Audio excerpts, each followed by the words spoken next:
Appreciate that.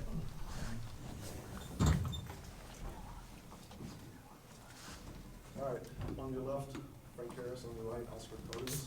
JJ? Oscar, that last play, they just drew it up like that, huh, for you? Yeah, I mean, it was. I saw the play call, and I knew I had a chance to give this team a win, and we executed not to where we wanted, but it happened. And then Frank, can you run through that final play from your perspective? Well, I already got on marker for it because the snap was low, so that kind of threw the play off from Jump Street. And then I was rolling out to just try to figure out something, and Oscar was still open, so I just threw it. He got tipped, and he concentrated well, and I caught it, and let's play the game. What were just the emotions like in that moment for both of you to see the crowd kind of explode and to know you guys had won the game at that point? Like in hotels, we room together, so every game I tell him he's going to score. So I told him that again, and he actually did. He won the game winner for us. So I'm just excited for him, and I thought the crowd was going to I thought they were going to storm the field. We were going to get a lot of penalties, but I'm glad they didn't, and I'm just glad we're victorious. All the way on the right, Ryder. Frank, take me through that last drive there. Defense gets a huge stop, shopping them, centimeters short. You guys get the ball back on your own 23. Minute 6 left on the clock. I mean, take me through that last drive there. I think the O-line just did a great job of protecting me. Coach Lennon did a great job of calling the plays. He did a great job. He had a big catch to get us the momentum, and I came back and threw it to JT. Just testing one of those guys. Each and every day we go out and practice. We work 2-minute drill every Thursday. We practice make permanent, and we work those all the time, and we finally got to display it in the game. And Mike? Frank, you said the snap to the playoff from Jump Street, but if it had gone according to plan, what was the plan? Was Oscar involved in that? Yeah, he was involved. He was gonna catch the ball. I mean, just like that, it wouldn't have been as crazy, but I was gonna stay in the pocket and throw the ball to him like that. Andrew? So, what were the emotions like? The drive before gets interrupted, first down gets called back. Y'all, don't get the fourth down completion. Ball's in defense's hands. As the quarterback and as the offense, what were going through y'all's minds at that time? We knew that we had to get into our defense and tell them that we're there for them and we're ready to go out whenever they stop them. And like back to what you were saying, we had 2 timeouts left, and then we knew we were gonna run the ball. Defense did a great job. We called our 2 timeouts. It was 4th and inches, and they punted it and gave us an opportunity to come out there and win the game. Stephen?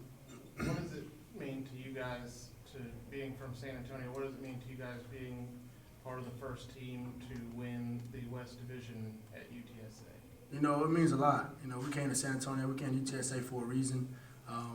This is something that we dreamed of, and our dreams are right in front of us, and it just shows that San Antonio kids can stay home and achieve something really bigger than what they're used to.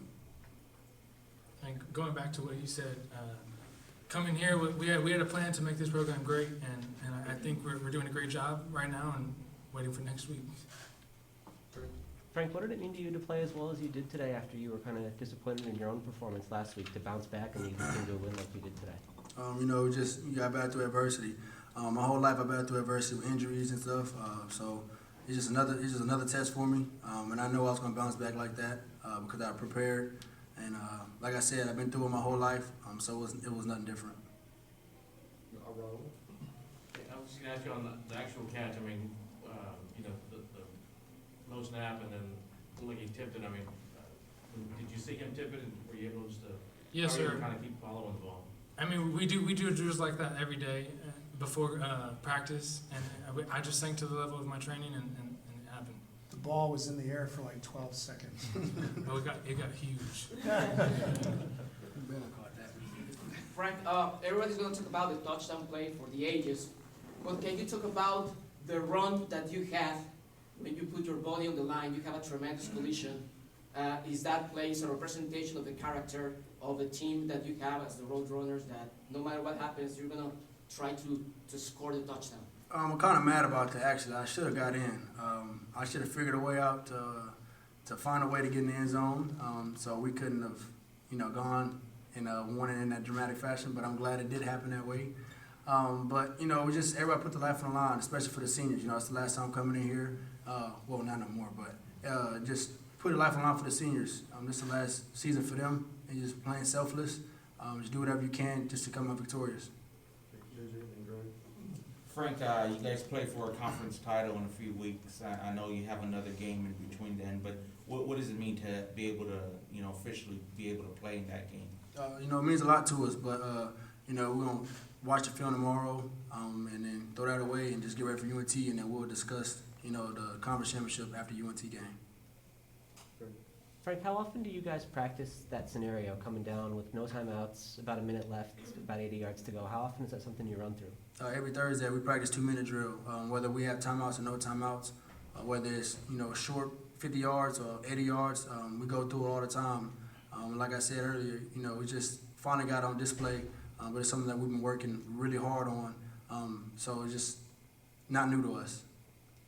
Oh, what is right? Question for you both. This was the 5th largest crowd in UTS history, so what did it mean for you guys to be able to play in front of that crowd today? And how gratifying is it that you guys get one more game of the Dome this season in the Conference USA Championship game now? It's something real special. I mean, you see our tweets and stuff to pack the Dome and stuff, and to see that they do and they have a love for this program, it's great to see. Yeah, it just means a lot to us that we got a city behind us. We stay home to make the city proud, and we're just blessed that we're able to do that.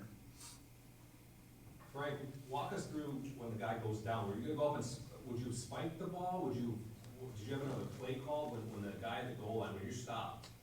Were you gonna just get up and run another play? Well, kind of walk us through that, because obviously that gave you guys time to regroup. Yeah, the clock was gonna keep running, so I was gonna get up there and clock the ball, but he didn't.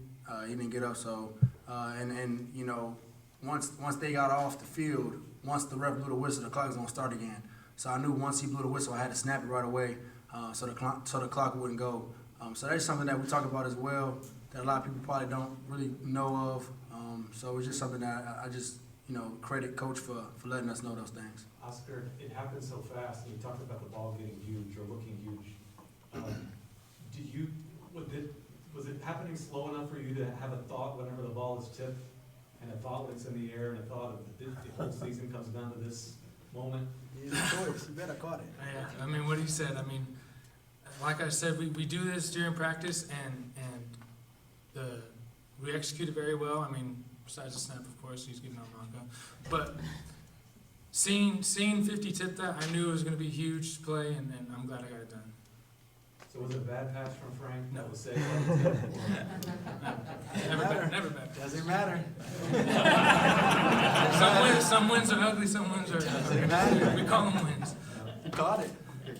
Oscar, very often you're in a position of blocking rather than being the guy making the big reception. What did it mean to you just on a personal level to be called on in that spot and deliver the way you did?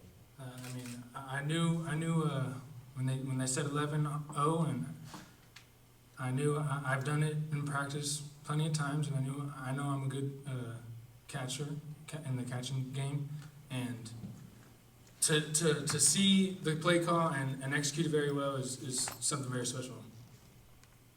Called 11-0 for a reason, I guess. In the back right, Travis. Frank, you said, coming to UTSA is something you dreamed of getting to this point. It wasn't a clear path. Can you just reflect a little bit on the journey over the last couple of years to get this program to this point? Just in my own experiences, it took me 3 seasons to play 3 games. So it's easy to quit, start pointing fingers, but God does everything for a reason. So it was hard for me. I knew it was. And then just come back last season and play and, come up and we lose in the bowl game.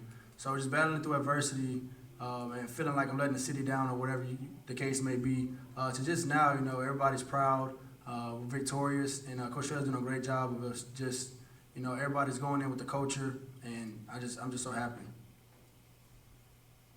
Anything else for you guys? All right, thanks everyone. Thank you. Thank you.